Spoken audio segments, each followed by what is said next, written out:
సరిగ్గా అప్పుడే దేశ రాజకీయాల్లోకి మోదీ ఎంట్రీ ఇచ్చారు. రాహుల్ గాంధీ పేపర్ చూసి ప్రసంగాలు చదువుతుంటే, మోదీ మాత్రం డైరెక్ట్‌గా జనాలతో కనెక్ట్ అయ్యారు. 1975 జూన్ 25 రాత్రి దేశంపై ఎమర్జెన్సీ చీకట్లు కమ్ముకున్న కొన్ని గంటల్లోనే పోలీసులు జయప్రకాష్ నారాయణ్ ఇంటి తలుపులు తట్టారు. అప్పటి ప్రధాని ఇందిరాగాంధీకి ఆయన అతిపెద్ద విమర్శకుడు. అరెస్టు చేస్తున్న ఆ క్షణంలో ఆయన నోటి నుంచి వచ్చిన ఒకే ఒక మాట, వినాశకాలే విపరీత బుద్ధి. దీని అర్థం ఏంటంటే, సమయం ప్రతికూలంగా ఉన్నప్పుడు మనిషి ఆలోచనలు కూడా వికటిస్తాయి. ఆ రాత్రి కేవలం ఎమర్జెన్సీకి నాంది మాత్రమే కాదు, ఒక దశాబ్దాల పాలన పతనానికి మోగిన మరణ శాసనం. జయప్రకాష్ నారాయణ్ నిర్మించిన కాంగ్రెస్ వ్యతిరేక కూటమి భారత రాజకీయ ముఖ చిత్రాన్నే మార్చేసింది. దేశంలో అత్యంత శక్తివంతమైన పార్టీ తన సామ్రాజ్యాన్ని ఎలా కోల్పోయిందో ఈ రోజు మనం ఈ వీడియోలో తెలుసుకోబోతున్నాం. ఇందిరాగాంధీ ఆదేశాల మేరకు అంతర్గత అశాంతి అనే సాకుతో అప్పటి రాష్ట్రపతి ఫక్రుద్దీన్ ఆలీ అహ్మద్ ఎమర్జెన్సీ ఫైల్పై సంతకం చేశారు. తెల్లవారేసరికి దేశం ఉలిక్కిపడింది. పత్రికల గొంతు నొక్కడానికి విద్యుత్ సరఫరా నిలిపివేశారు. సూర్యుడు ఉదయించక ముందే జేపీ నారాయణ్, మొరార్జీ దేశాయ్, వాజ్పేయి, ఎల్కే అద్వానీ సహా 676 మందికి పైగా అగ్రనాయకులు జైలు పాలయ్యారు. ఉదయం అల్పాహారం సమయానికి భారత ప్రజాస్వామ్యం కేవలం పేరుకే మిగిలింది. వాక్ స్వతంత్రం, జీవించే హక్కు రద్దయ్యాయి. విచారణ లేకుండా 1,00,000 మందికి పైగా జైలులో మగ్గారు. ఈ చీకటి నిర్ణయాల వెనుక ఉన్నది ఇందిరాగాంధీ కాదు, అనధికారంగా అధికారం చెలాయించిన ఆమె కుమారుడు సంజయ్ గాంధీ. ఆ నియంతృత్వమే మొత్తం రాజకీయ రూపురేఖలను మార్చేసింది. 21 నెలల పాటు కొనసాగిన నిశ్శబ్దం తర్వాత సడన్ గా ఇందిరాగాంధీ ఎమర్జెన్సీని ఎత్తివేశారు. అయితే ఇందిరాగాంధీకి తన అధికారంపై పూర్తి నమ్మకం ఉంది. అందుకే 1977 మార్చిలో ఎన్నికలను ప్రకటించారు. జైలులో ఉండి బలహీనపడిన ప్రతిపక్షాలు తనకు ఎలాంటి సవాలు విసరలేవని ఆమె భావించారు. కానీ అదే ఆలోచన ఆమె రాజకీయ జీవితంలో చేసిన అతిపెద్ద తప్పుగా మారింది. కేవలం 5 రోజుల్లోనే పాత విభేదాల అన్నిటిని పక్కన పెట్టి జనసంఘ్, కాంగ్రెస్ ఓ భారతీయ లోక్దళ్, సోషలిస్టు పార్టీలు ఒకటయ్యాయి. అలా జనతా పార్టీ జన్మించింది. ఎన్నికల ఫలితాలు వచ్చిన రోజు పూర్తి భారతదేశం మొత్తం షాక్ అయ్యింది.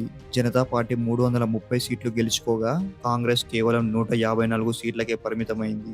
ఉత్తరప్రదేశ్, బీహార్, హర్యానా, ఢిల్లీ వంటి రాష్ట్రాల్లో కాంగ్రెస్ ఒక్క ఎంపీ కూడా గెలవలేదు. ఇంకా ఆశ్చర్యమైన విషయం ఏమిటంటే, ఇందిరాగాంధీ, సంజయ్ గాంధీ ఇద్దరూ తమ సొంత స్థానాల్లో ఓడిపోయారు. ఇది భారతదేశ చరిత్రలో మొదటి నిజమైన ప్రజాస్వామ్య అధికార మార్పిడి. ఎన్నో సంవత్సరాలుగా కాంగ్రెస్ చేతుల్లో ఉన్న కేంద్ర అధికారం ఇప్పుడు మరో పార్టీ చేతికి వెళ్ళింది. ఒకప్పుడు జవహర్లాల్ నెహ్రూతో విభేదించిన మొరార్జీ దేశాయ్ ఇప్పుడు భారతదేశపు తొలి నాన్ కాంగ్రెస్ ప్రధానమంత్రిగా ప్రమాణ స్వీకారం చేశారు. ఆయన కేబినెట్ భారత రాజకీయాల కలయికలా కనిపించింది. రైతు నాయకుడు చరణ్ సింగ్ ఉప ప్రధానమంత్రిగా బాధ్యతలు చేపట్టారు. అద్భుతమైన వక్త, కవి అయిన అటల్ బిహారీ వాజ్పేయి గారు విదేశాంగ మంత్రిగా నియమితులయ్యారు.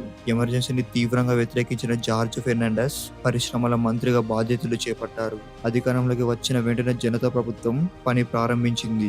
ఎమర్జెన్సీ సమయంలో జరిగిన అధికార దుర్వినియోగాలను విచారించేందుకు షా కమిషన్ ను ఏర్పాటు చేశారు. తర్వాత 44వ రాజ్యాంగ సవరణ వచ్చింది. దీని ద్వారా ప్రాథమిక హక్కులు తిరిగి వచ్చాయి. భవిష్యత్తులో ఏ ప్రభుత్వమైనా ఎమర్జెన్సీ విధించడం కష్టతరం చేయబడింది. కానీ ఈ రోజులు ఎక్కువ కాలం నిలవలేదు.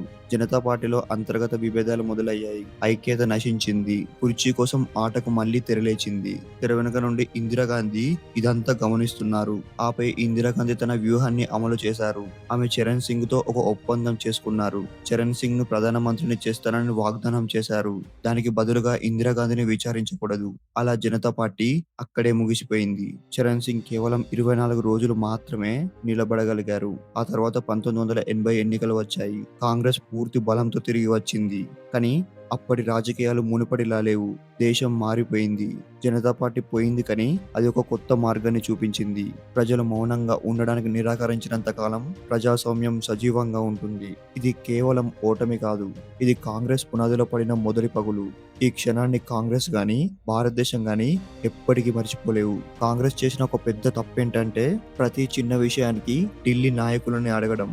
రాష్ట్రాల్లో జనాలకు దగ్గరగా ఉన్న లీడర్లను కాంగ్రెస్ పెద్దలు పక్కన పెట్టేవాళ్ళు. ఢిల్లీ నాయకులు చెప్పిన దానికి యెస్ బాస్ అనే వాళ్ళకే ముఖ్యమంత్రి పదవులు ఇచ్చేవాళ్ళు. దాంతో రాష్ట్రాల్లో ఉన్న జనాలకు కోపం వచ్చింది. మా భాష, మా కష్టాలు తెలియని ఢిల్లీ నాయకులు మమ్మల్ని కంట్రోల్ చేయడం ఏంటి అని ప్రశ్నించారు. సరిగ్గా అప్పుడే లోకల్ హీరోలు ఎంట్రీ ఇచ్చారు. ఆంధ్రలో సీనియర్ ఎన్టీఆర్ గారు సినిమా నుండి డైరెక్ట్ గా పాలిటిక్స్ లోకి వచ్చారు. తెలుగువాడి ఆత్మ గౌరవం అంటూ ఆయన తెచ్చిన వేవ్ కి కేవలం 9 నెలల్లోనే కాంగ్రెస్ ఓడిపోయింది. తమిళనాడులో ఎంజీఆర్ జనాలకు మంచి స్కీమ్స్ ఇచ్చి దేవుడయ్యాడు. పంజాబ్ లో అకాలీదళ్, అస్సాంలో స్టూడెంట్స్ ఆందోళనలు, బెంగాల్లో అయితే కమ్యూనిస్టు పార్టీలు ఏకంగా 34 ఏళ్ల పాటు కాంగ్రెస్ ని లోపలికి రానివ్వలేదు.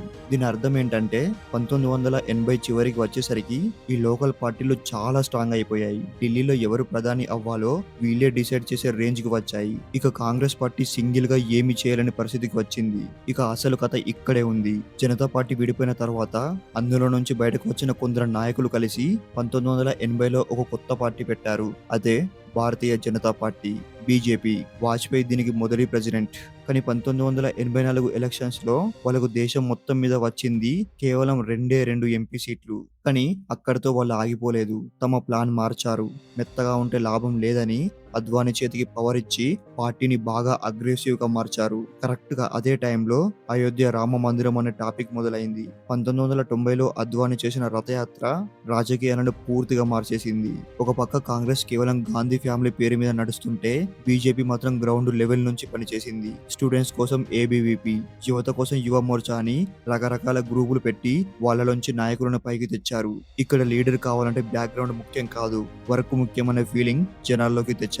ఒంటరిగా గెలవలేమని అర్థం చేసుకుని 1998లో వాజ్పేయి ఆధ్వర్యంలో ఎన్డీఏ అనే ఒక గ్రూప్ గా ఏర్పడి ఇతర పార్టీలను కలుపుకున్నారు.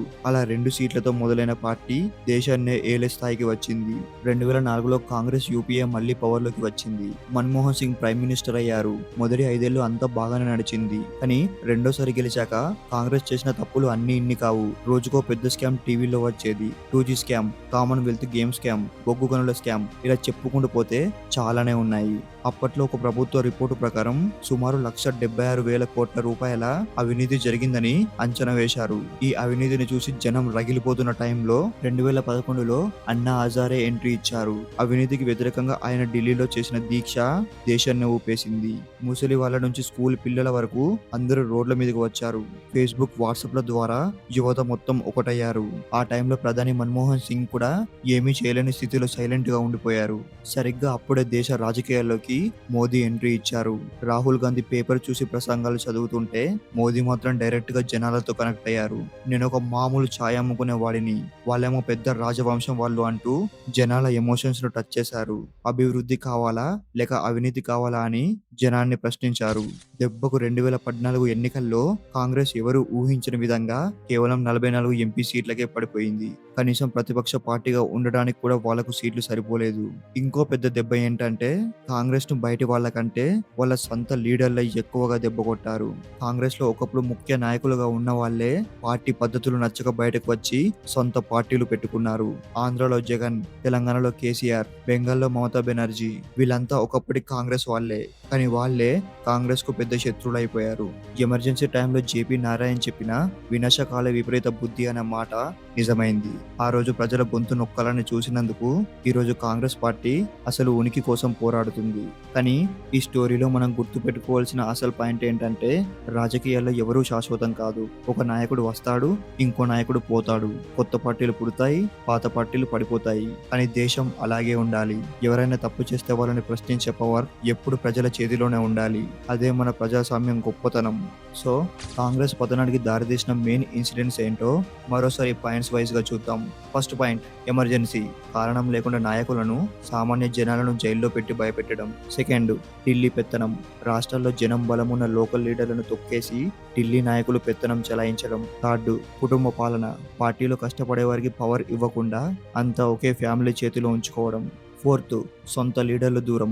మమతా బెనర్జీ, కేసీఆర్, జగన్ లాంటి బలమైన నేతలు పార్టీని వదిలేసి సొంత పార్టీలు పెట్టుకోవడం. ఫిఫ్త్, భారీ స్కామ్లు. 2004 నుంచి 2014 మధ్య కాలంలో 2G, బొగ్గు గనుల లాంటి లక్షల కోట్ల కుంభకోణాల్లో బయటకు రావడం. సిక్స్త్, అన్నా హజారే ఉద్యమం. కాంగ్రెస్ అవినీతికి వ్యతిరేకంగా జరిగిన ఈ ప్రొటెస్ట్ లో యువత అండ్ జనాలు పూర్తిగా దూరం అవ్వడం. సెవెంత్, క్యాడర్ లేకపోవడం. బీజేపీ లాగా కింద స్థాయి నుంచి అంటే గ్రౌండ్ లెవెల్ నుండి స్ట్రాంగ్ కార్యకర్తలను తయారు చేసుకోకపోవడం. Eighth, Modi entry. 2014లో మోదీ బలమైన నాయకుడిగా ఎంట్రీ ఇవ్వడం, అదే సమయంలో రాహుల్ గాంధీ ప్రజలను ఆకట్టుకోలేకపోవడం. సో, ఇవి కాంగ్రెస్ పతనం వెనుకున్న కొన్ని మేజర్ పాయింట్స్. మరి కాంగ్రెస్ ఓడిపోవడానికి అసలు కారణం ఏంటని మీరనుకుంటున్నారు? ఒకే ఫ్యామిలీ చేతిలో పవర్ ఉండడమా? లేక లోకల్ లీడర్లను తొక్కేయడమా? మీరేమనుకుంటున్నారో కింద కామెంట్స్‌లో చెప్పండి. ఈ వీడియో నచ్చినట్టయితే వీడియోని లైక్ చేసి ఇలాంటి ఇంట్రెస్టింగ్ అండ్ ఇన్ఫర్మేటివ్ వీడియోస్ కోసం మా ఛానల్‌ని సబ్స్క్రైబ్ చేసుకోండి. And thank you for watching.